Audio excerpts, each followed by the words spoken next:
I'm Jonathan Zuckerman. This is Z Real Estate.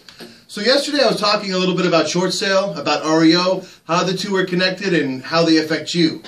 After the presentation I got a couple emails asking me to please explain a little bit better what I was referring to regarding the double up on the bad debt, the toxic asset, and exactly how it's related to short sale and how it affects you. So I'm going to try to explain it in a little bit different way, which I think will make a lot more sense and will be a lot clearer to everybody.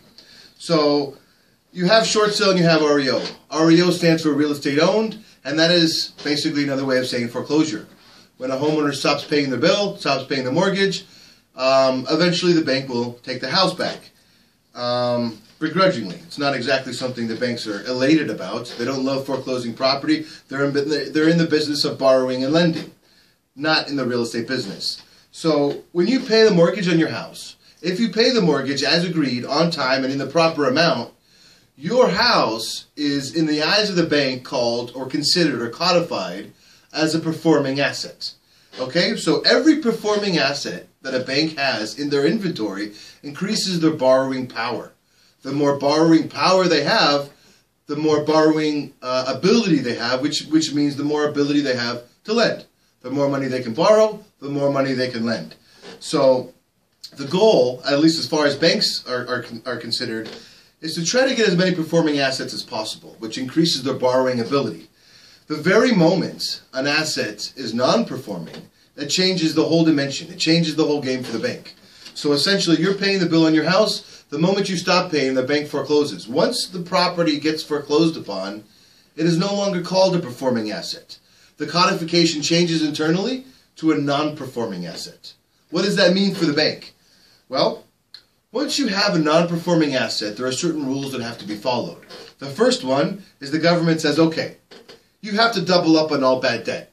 So let's say you have a $200,000 loan and that loan goes bad and the homeowner stops paying the bill.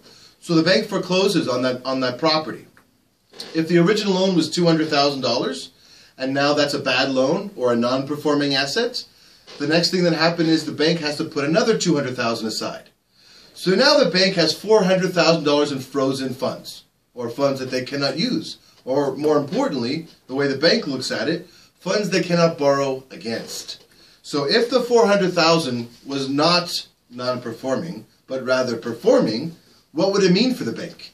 Well, as explained yesterday, it would mean that for every performing asset they have, they are allowed to borrow 3 to 5 times the amount of the performing asset. So in this scenario, we're talking about $400,000 in frozen funds. Now, if those same $400,000 were in a performing asset, within 1 month, they could borrow 3 to 5 times that amount, or $1.2 to $2 million. Within 6 months, that same amount is $10.8 to $50 million. In 12 months, we're looking at $32.4 million to $250 million off of $400,000.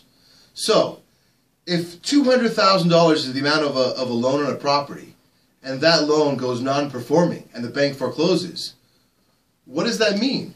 It means if it hadn't happened, the bank could have possibly borrowed against that property upwards of $32 million within 12 months. So this translates to what I like to call lost borrowing power. The banks are no longer allowed to borrow against that property. The more assets they have that fall into this classification, the more toxic the bank becomes.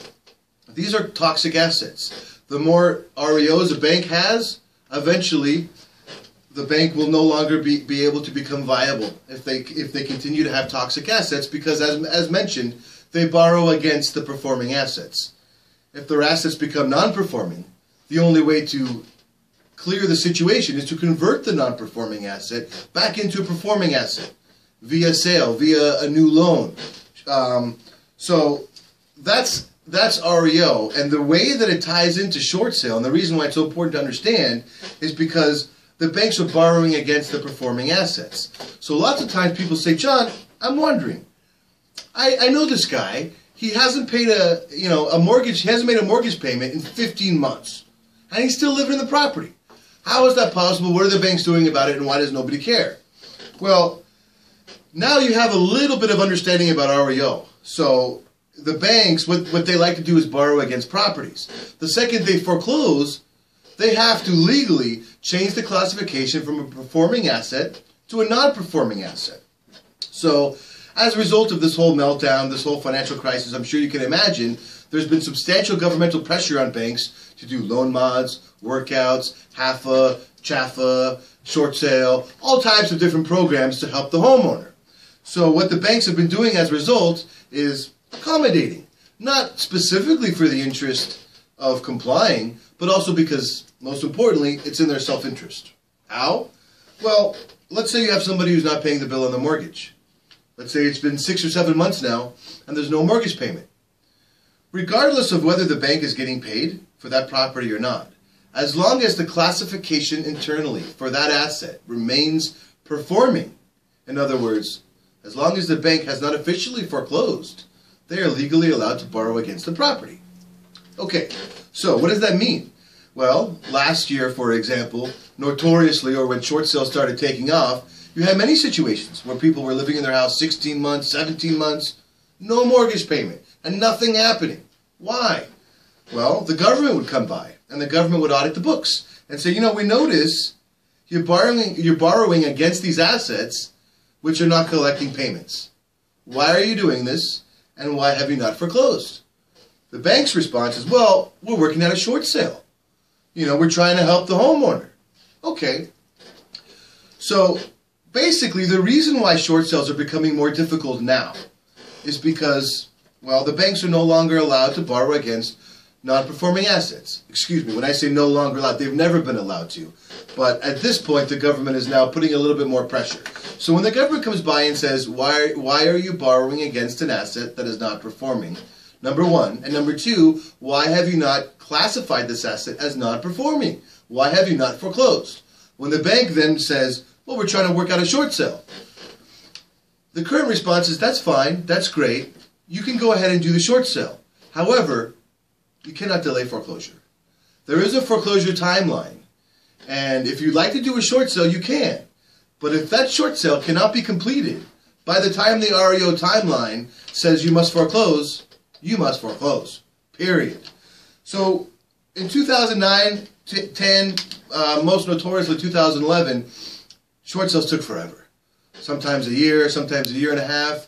And the pressure to avoid foreclosure wasn't as strong as it is now, because it was exceptionally easy to delay a foreclosure.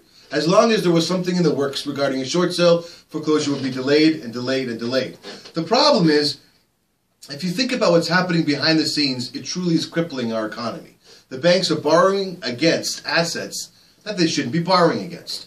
So, as a result, what's happening now is a lot of short sales, for better or for worse, are falling through at the last minute. They're falling through because the banks are not approving the short sales, because they're taking a little bit too long and they're approaching the REO timeline. If the short sale is coming close to culmination, but the REO deadline is also coming, many times the bank will do what they're legally required to do, which is foreclose. So, I apologize, and I hope that clears up some confusion.